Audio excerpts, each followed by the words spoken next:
The Red Mass has a very rich tradition of invoking God's blessings on judges, lawyers, and all the people involved in administration of justice. And we gathered here to convey our heartfelt gratitude to dear God. Gratitude magnifies our experience of the good things in life. Gratitude also helps us to go through the hard things in life with dignity. When your heart is filled with gratitude, there is little room to worry or complain. On the other hand, this Red Mass is very special for the lawyers in Negombo. Negombo Bar celebrated its 100th anniversary in this year 2021. It's a bar always keep its rich traditions intact. During last 2.5 years, Catholic Church has faced many challenges. Church is involved with the continuous struggle to seek justice. Justice for voiceless. Coming year is a challenging year for each one of us. Tension within the society and within the field of law cannot be disregarded. As Catholic lawyers, we assure that we will continue to give the fullest assistance and cooperation to overcome the challenges. In order to officially commence the proceedings of the day, I would like to invite our eminent delegates to light the traditional oil lamp.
In the name of the Father, and of the Son, and of the Holy Spirit, the grace of our Lord Jesus Christ and the love of God and the communion of the Holy Spirit be with you all. And with your spirit.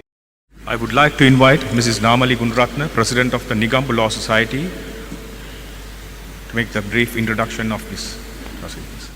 Your Eminence, Malcolm Cardinal Ranjit, Reverend Priests, Judges of the Supreme Court and the Court of Appeal, Judges of the High Court, other members of the Judiciary, members of the official and the unofficial bar, and my dear colleagues, I thank God for this opportunity to stand before you this morning and to welcome you in praising God for the 100 years of service by the Law Society of Negombo to our nation. Well known as the Little Rome, Negombo is the home to all ethnic groups living in Sri Lanka. The majority of our members are Catholics. It was our forefathers who introduced the Red Mass to Sri Lanka. I can remember the senior lawyers speaking of the Red Mass and how they walked in procession from the district court dressed in court attire to this church. For reasons not known, this practice stopped. About a quarter of a century ago, a few lawyers from Colombo revived this tradition, and now it has become an annual event in the Catholic calendar of legal paternity of our island. The organizing committee was gracious enough to agree to hold this Mass in Negombo to commemorate the centennial celebrations of the Negombo Law Society.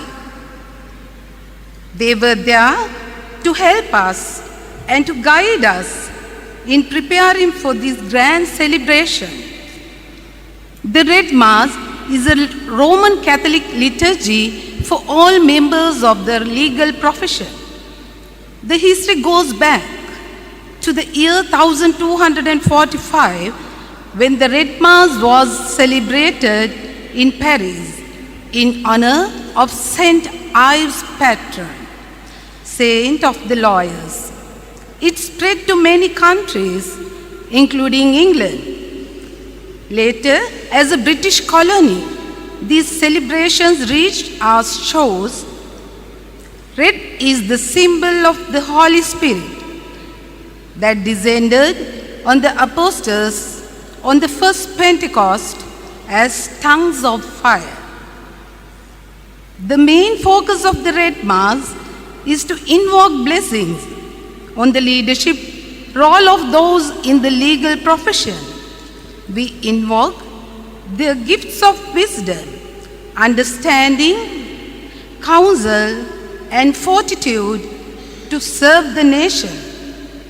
Even though many jurisdictions celebrated the Red Mass at the beginning of the judicial calendar, we in Sri Lanka take this opportunity to thank the Lord for the blessings given to us during the year and pray to prepare us for the coming year.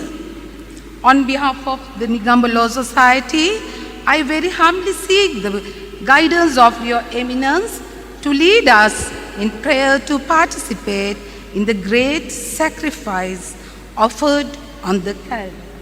So prepare ourselves to celebrate the sacred mysteries.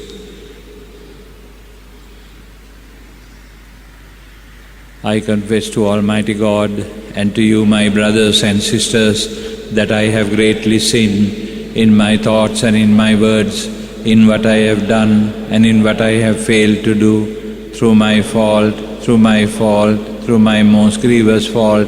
Therefore I ask Blessed Mary, ever Virgin, all the angels and saints, and you, my brothers and sisters, to pray for me to the Lord our God. May Almighty God have mercy on us, forgive us our sins, and bring us to everlasting life.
Let us pray.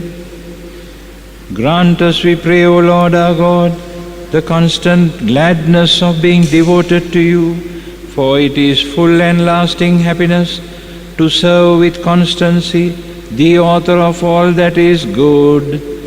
Through our Lord Jesus Christ, your Son, who lives and reigns with you in the unity of the Holy Spirit, one God forever and ever.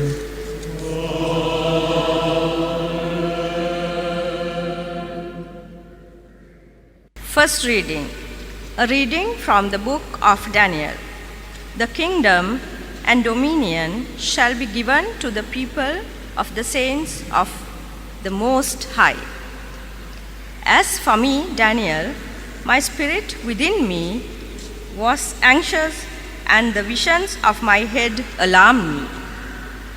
I approached one of those who stood there and asked him the truth concerning all this. So he told me and made known to me the interpretation of the things. These 4 great beasts are 4 kings who shall arise out of the earth, but the saints of the Most High shall receive the kingdom and possess the kingdom forever and ever and ever. Then I desired to know the truth concerning the 4th beast, which was different from all the rest, exceedingly terrible, with its teeth of iron and claws of bronze, and which devoured and broke to pieces, and stamped the residue with its feet.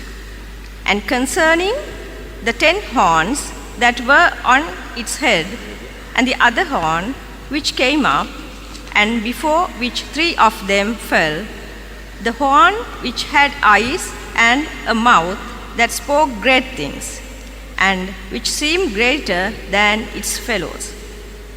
As I looked, this horn made war with the saints and prevailed over them until the Ancient of Days came, and judgment was given for the saints of the Most High, and the time came when the saints received the kingdom.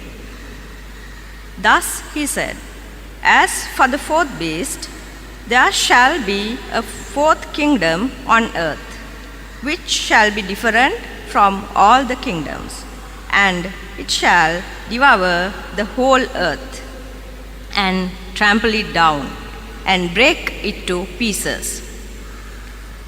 As for the 10 horns, out of this kingdom 10 kings shall arise, and another shall arise after them.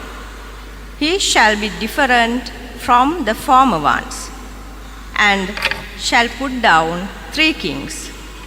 He shall speak words against the Most High, and shall wear out the saints of the Most High, and shall think to change the times and the law. And they shall be given into his hand for a time, 2 times, and a half time. But the court shall sit in judgment, and his dominion shall be taken away, to be consumed and destroyed to the end.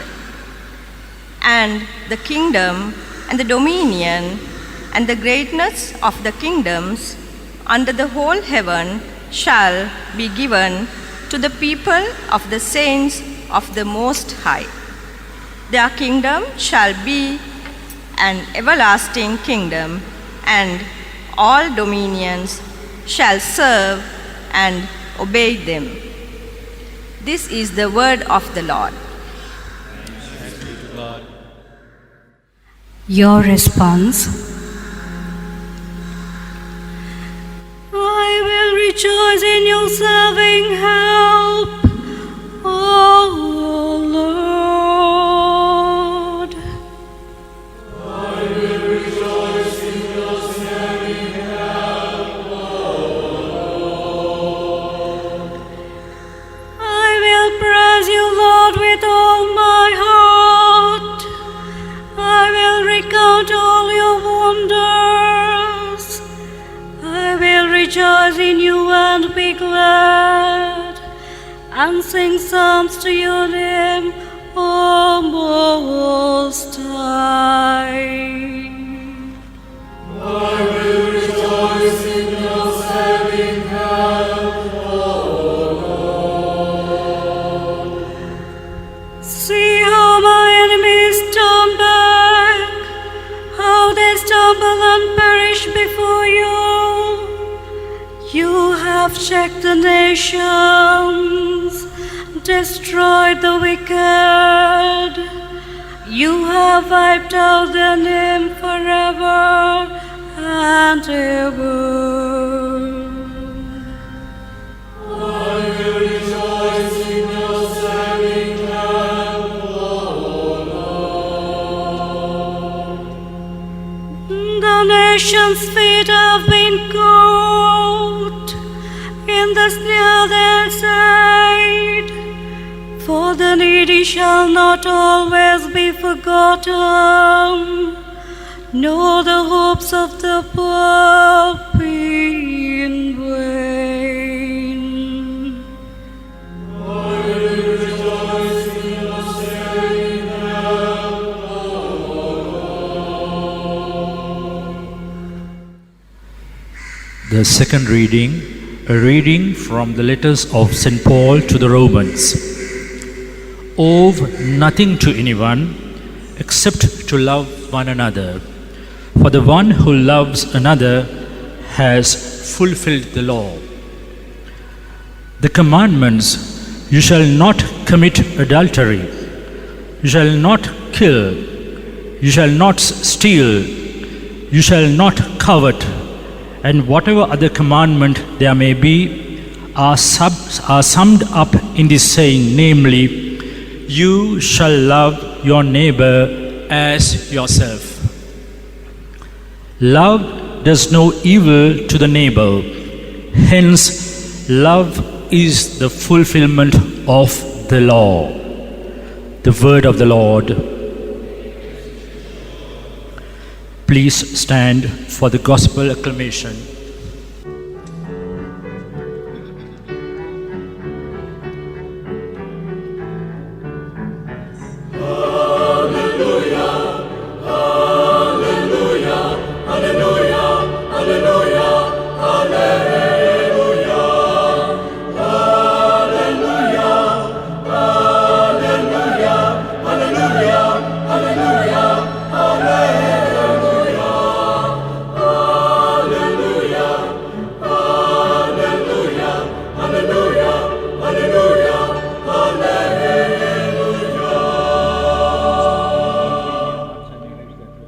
Stay awake, praying at all times for the strength to stand with confidence before the Son of Man.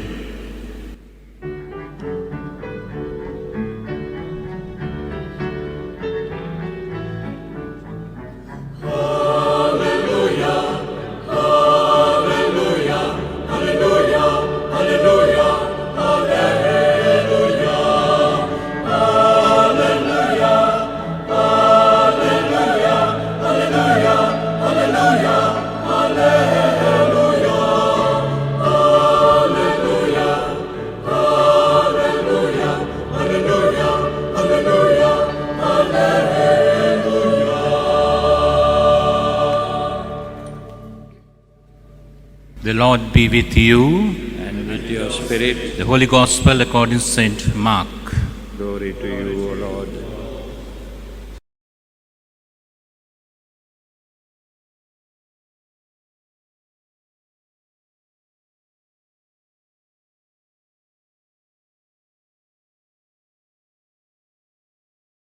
Some Pharisees and some members of Herod's party were sent to Jesus to trap him with questions. They came to him and said, "Teacher, we know that you tell the truth without worrying about what people think. You pay no attention to a man's status, but teach the truth about God's will for man.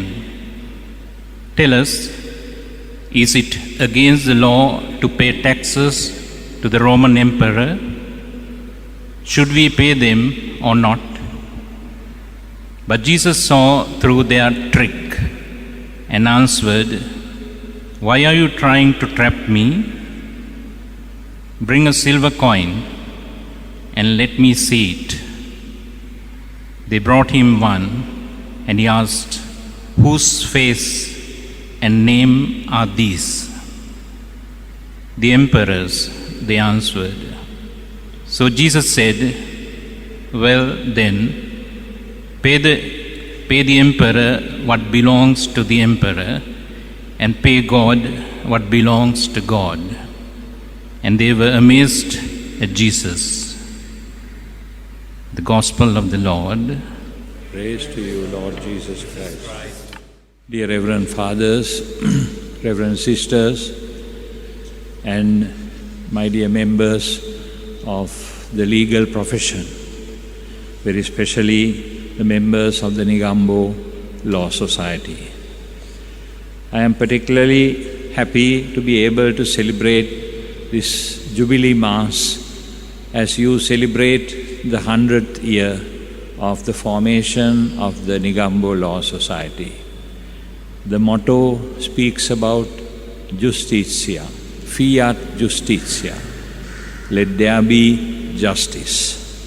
And so, before we begin this celebration, it is appropriate that you all decided to start this celebration with the celebration of the Most Holy Eucharist.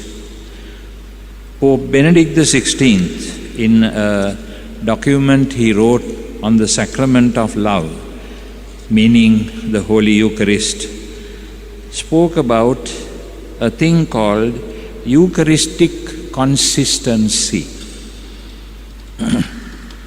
Worship, he says, pleasing to God can never be a purely private matter without consequences for our relationships with others.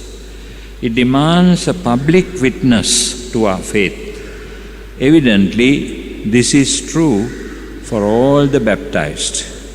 Yet, it is specially incumbent upon those who, by virtue of their social or political position, must make decisions regarding fundamental values such as respect for human life, its defense from conception to natural death, the family built upon marriage between a man and a woman, the freedom to educate one's children, and the promotion of the common good in all its forms. These values are not negotiable. Consequently, Catholic politicians and legislators, conscious of their grave responsibility before society, must feel particularly bound on the basis of a properly formed conscience to introduce and support laws inspired by values grounded in human nature. There is an objective connection here with the Eucharist. Bishops are bound to reaffirm constantly these values as part of their responsibility to the flock entrusted to them. These are the words of Pope Benedict XVI, where it very clearly states, my dear friends, that politicians and legislators who are Catholics and who participate in the Eucharistic celebration are bound to live in their life what it means to celebrate the Eucharist.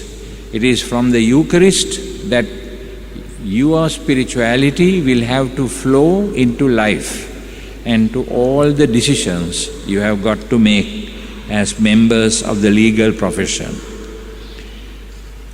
Talking about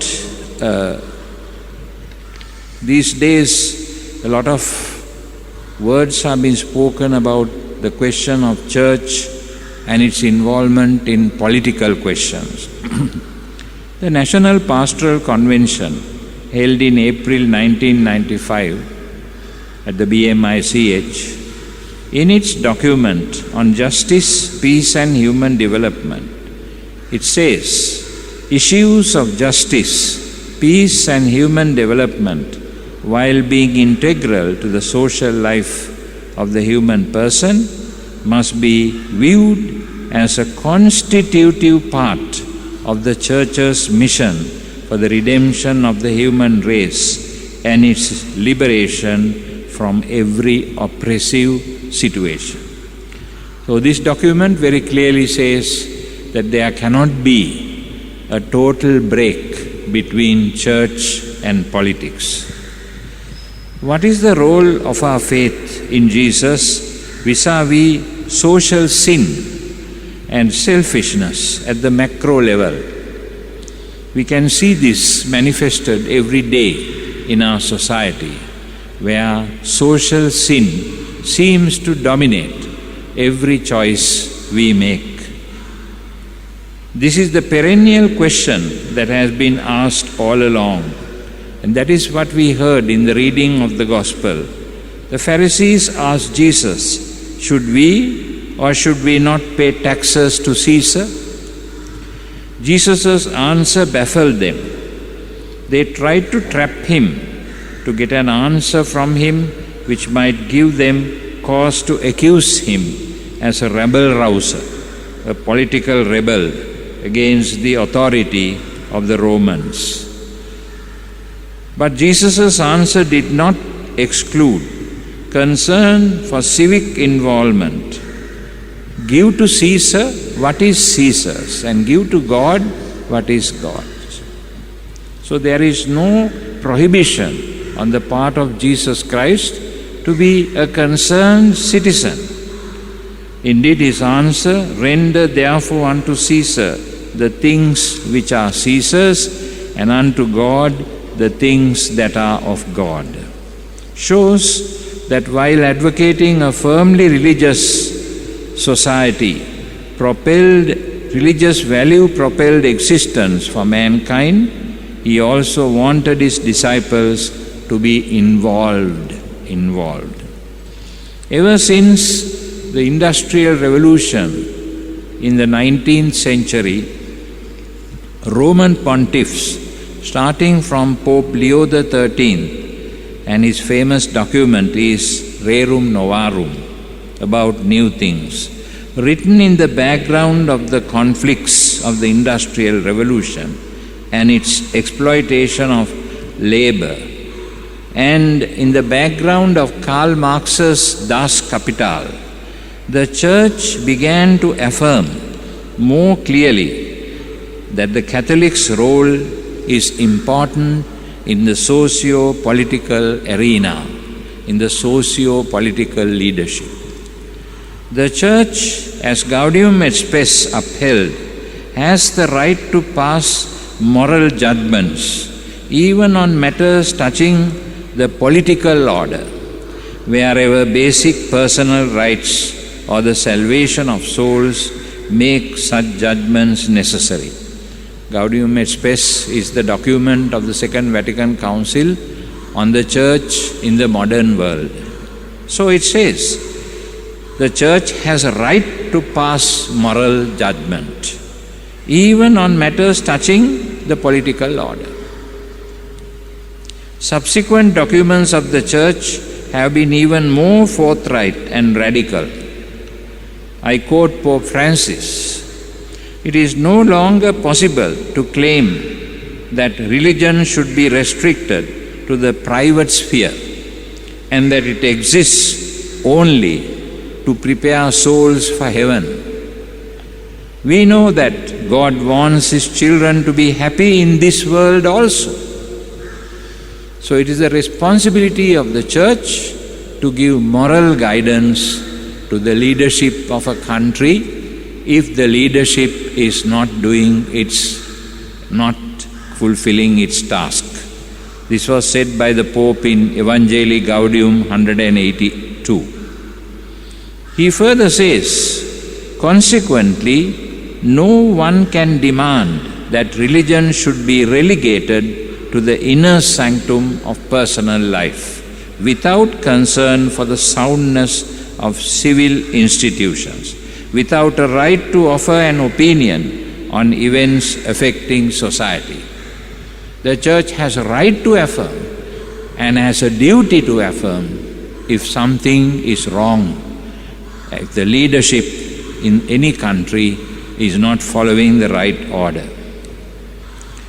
An authentic faith which is never comfortable, look at the word the Pope uses, never comfortable, or completely personal, something that is private, religion only to the private sphere, always involves a deep desire to change the world, to transmit values, to leave the earth somehow better than we have found it.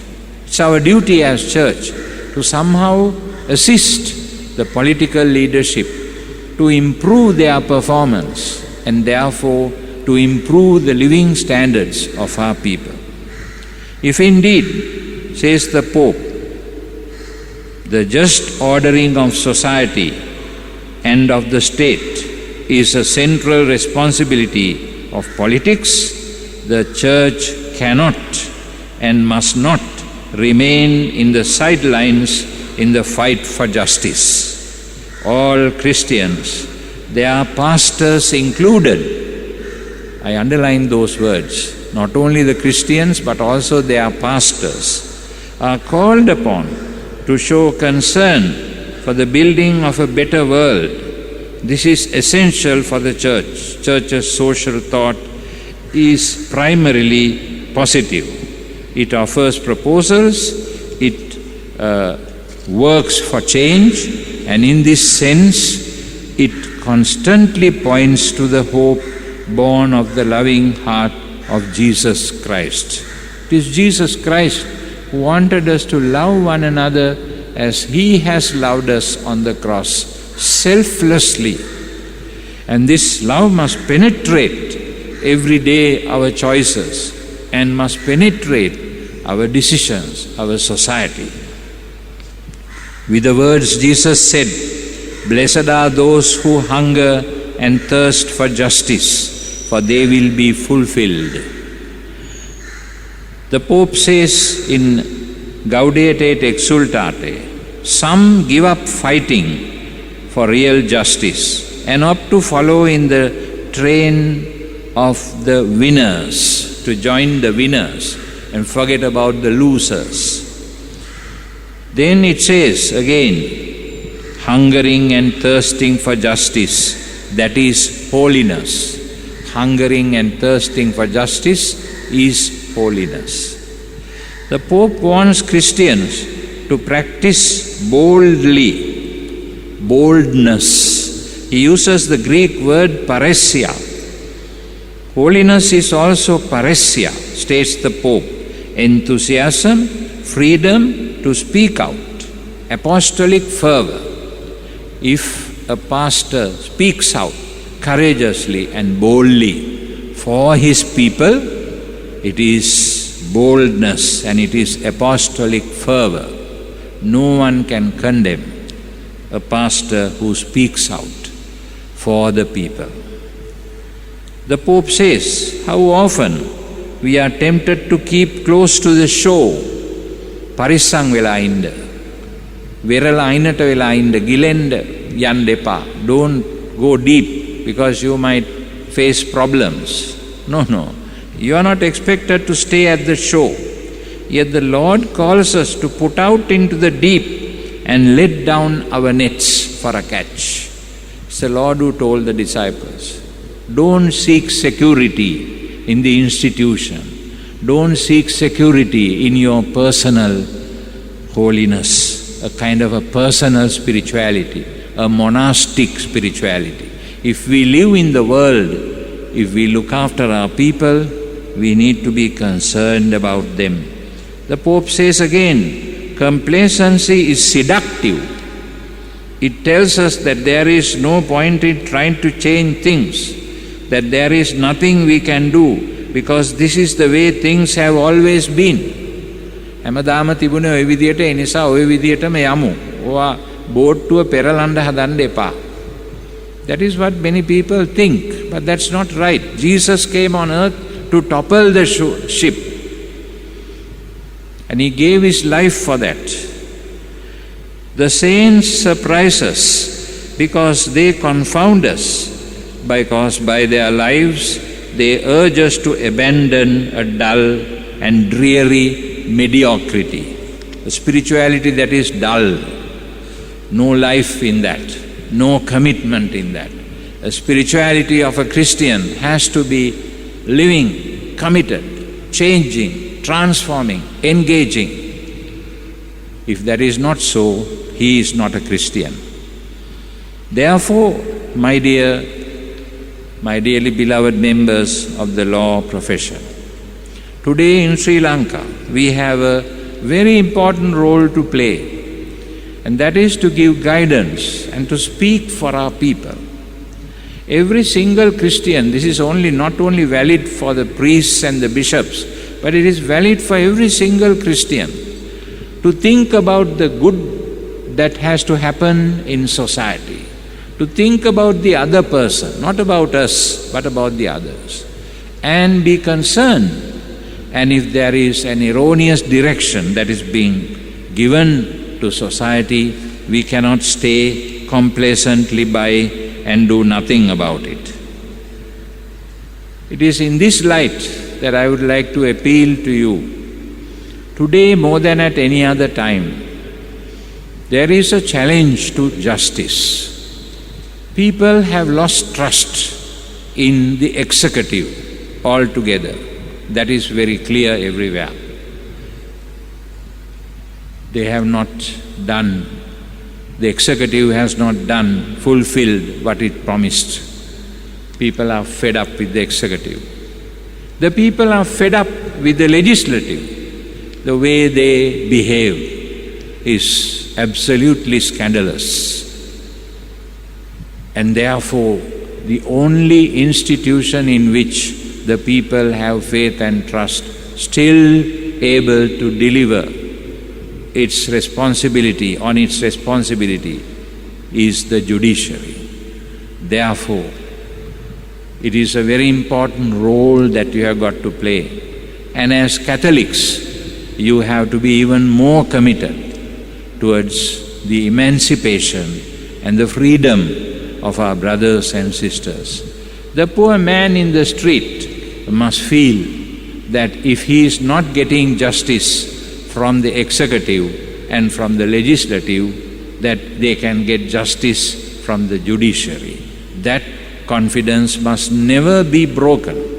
If that confidence is broken, then the society and its coherence will collapse, and there will be a revolution, a revolutionary thirst among especially the youth, if society does not find fulfillment in the executive, in the legislative, and also in the judiciary.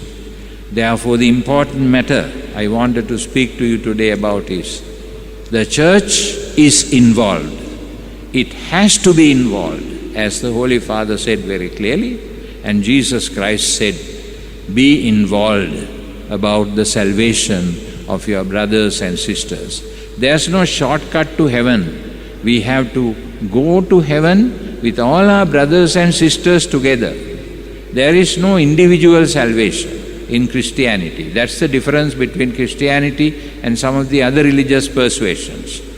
We have to save ourselves, but we have to do that by saving the others, by standing up for the rights of the others, by speaking out for the rights of the others, especially the underprivileged and those who have been deprived of justice. It is in this sense that I would like to pray that the Lord will give each and every one of you, dear members of the judiciary who are Catholics, the courage and the goodness to rise up to this challenge and fulfill your responsibility with love and concern for your brothers and sisters, very especially the poor, the downtrodden, and those who have no chance of standing up for their causes. May God bless each and every one of you and give you the strength to carry on with your mission with His blessings. Amen. Let us now stand up for the prayers of the faithful. Let us pray to the Lord to bless us in all our endeavors. Your response: Lord, hear our prayer. Lord, hear our prayer. Almighty Father, at a time like this, when the followers of faith is put to the ultimate test, grant unto our spiritual leader, Pope Francis, His Eminence Malcolm Cardinal Ranjith, all the bishops and priests, reverend brothers and sisters, members of the clergy, your guidance to lead their flock in the correct path. For this we pray to you. Lord, hear our prayer. Heavenly Father, while the whole world is living in the midst of a pandemic, heal the sick, lessen the burden of the needy, and make the leaders of our country sensitive to the problems faced by their countrymen, and imbibe in them the finesse and the foresight required to steer our nation safely towards peace, coexistence, and prosperity. For this we pray to you. Lord, hear our prayer. Dear Lord, send down upon the legal fraternity at this Red Mass your Holy Spirit, the ignition of fair judgment, in order that our judges will always have the courage to uphold justice against all odds, and send the self-same Spirit to rule in our chambers, so that the lawyers shall be armed with wisdom, knowledge, and integrity in the discharge of their duties. For this we pray to you. Lord, hear our prayer. Loving Father, as Nigambu Law Society marks its centenary, empower its membership, office bearers, and all lawyers in this country, making them discharge their duties honorably, with dignity, and in a manner that pleases your eye, and make them members that the least done unto their brethren is done unto you. For this we pray to you. Lord, hear our prayer. Lord, we thank you for the gift of knowledge and for the gift of the mission that you gave to each and every one of us, very especially in the service of our brothers and sisters through the interpretation of law. We ask you to enthuse us and consecrate us so that we may grow in our commitment to justice and peace in our world. Through Christ our Lord.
in the past, things yet unseen, wishes and dreams that are yet to come true.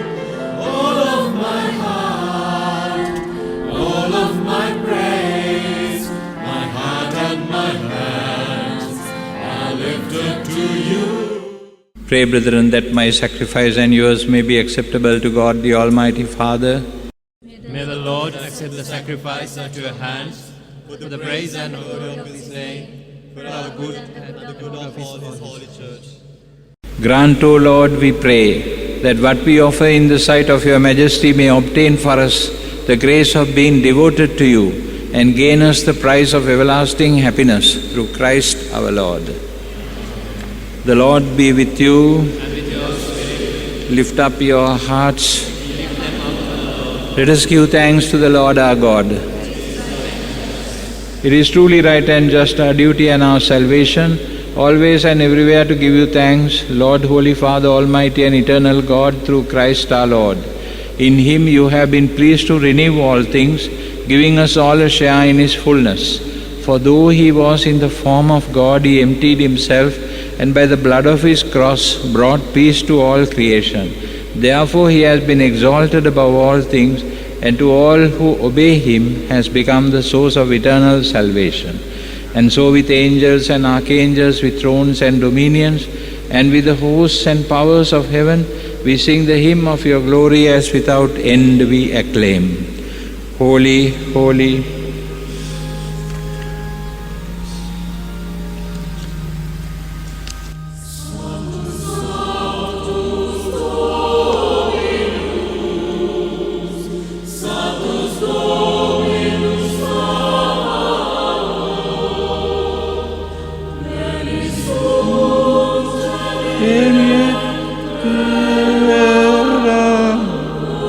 Gloria tua.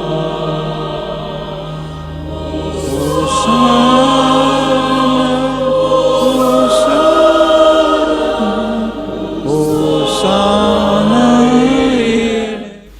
You are indeed holy, O Lord, the fount of all holiness. Make holy therefore these gifts, we pray, by sending down your Spirit upon them like the dew fall, so that they may become for us the body and blood of our Lord Jesus Christ. At the time He was betrayed and entered willingly into His passion, He took bread and giving thanks, He broke it and gave it to His disciples, saying, "Take this, all of you, and eat of it, for this is my body, which will be given up for you."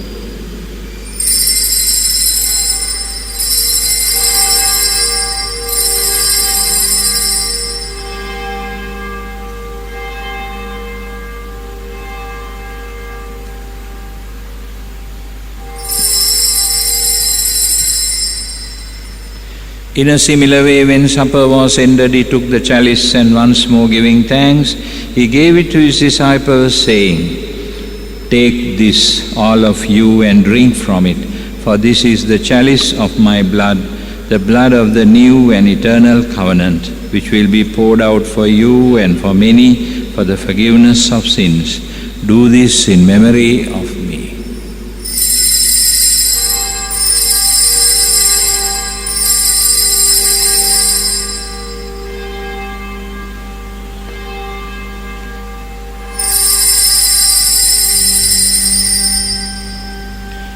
The mystery of faith.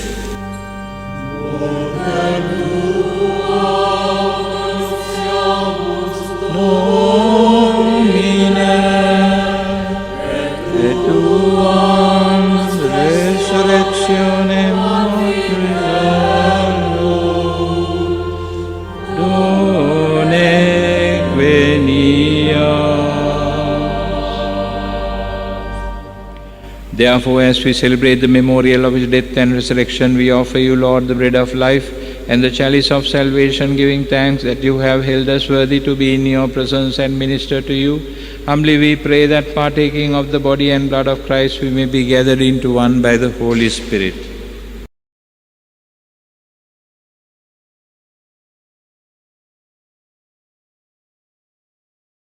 Remember, Lord, your church spread throughout the world and bring her to the fullness of charity, together with Francis, our Pope, Malcolm Ranjit, our Bishop, all the bishops and all the clergy and the entire church.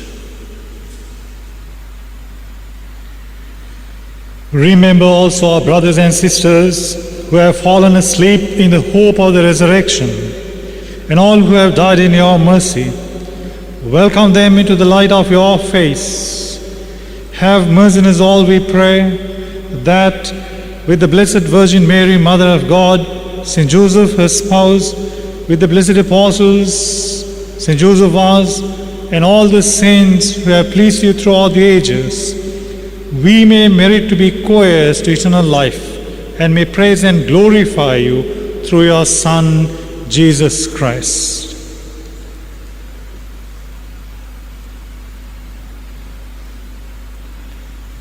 Through him and with him and in him, O God Almighty Father, in the unity of the Holy Spirit, all glory and honor is yours forever and ever.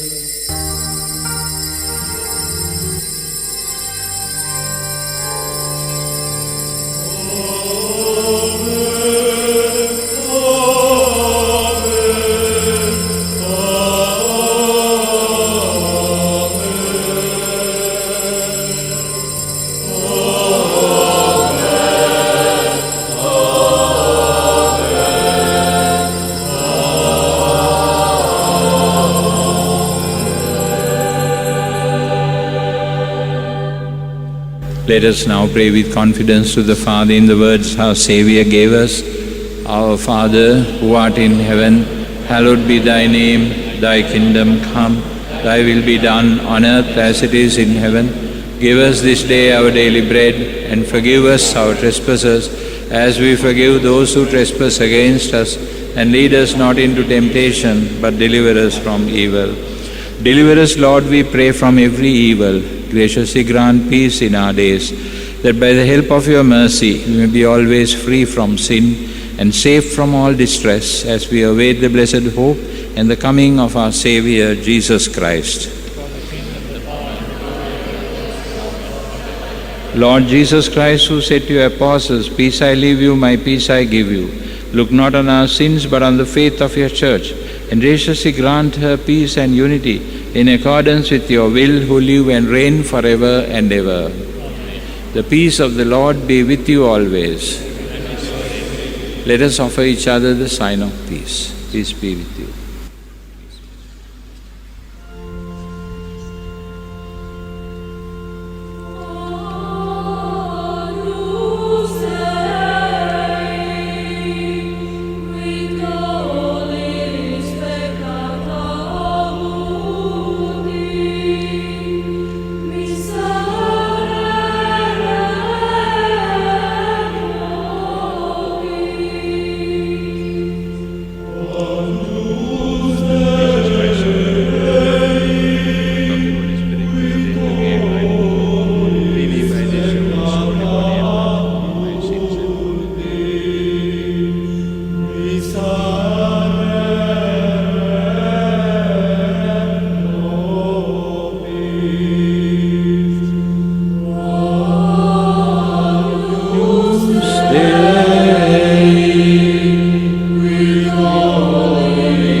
Behold the Lamb of God, behold him who takes away the sins of the world.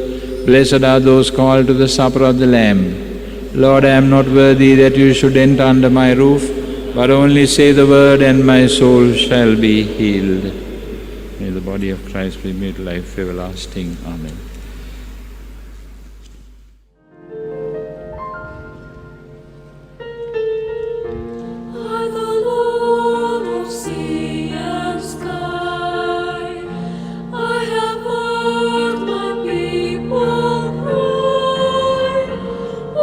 Dwell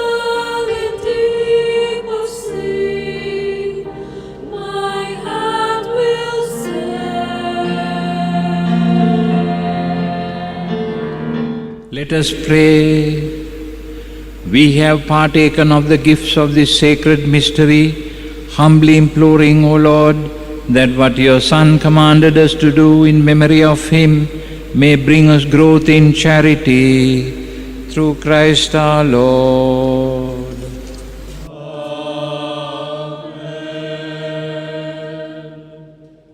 Your Eminence, Malcolm Cardinal Ranjit, Reverend Fathers, Judges of the Supreme Court, Judges of the Court of Appeal, Judges of the High Courts, my dear colleagues. At the successful conclusions of this Eucharistic celebration, it's my incumbent duty as the Secretary of the Negombo Law Society to thank His Eminence, Malcolm Cardinal Ranjit, who was gracious enough to accept our invitation to celebrate Red Mass.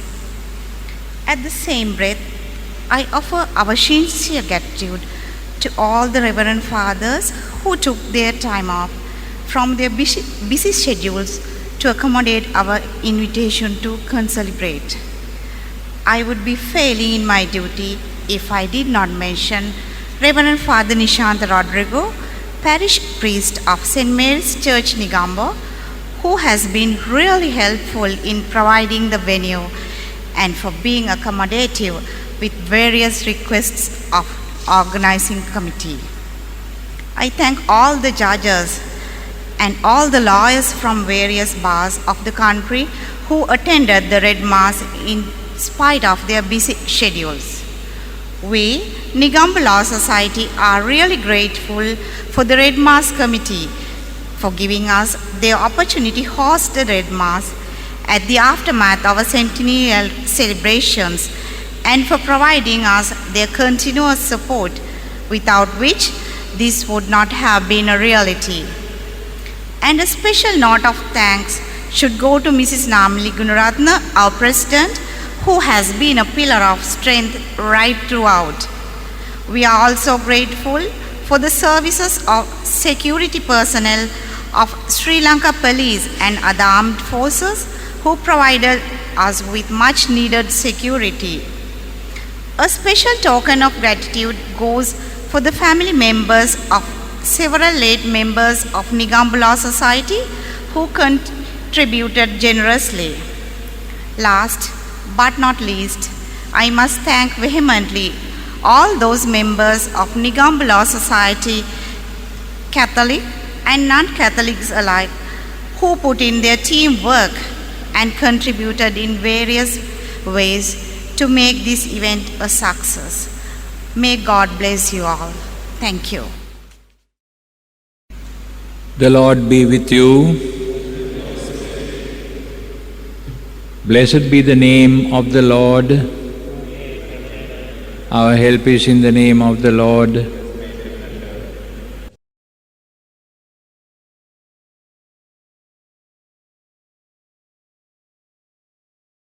May Almighty God bless you, the Father and the Son and the Holy Spirit.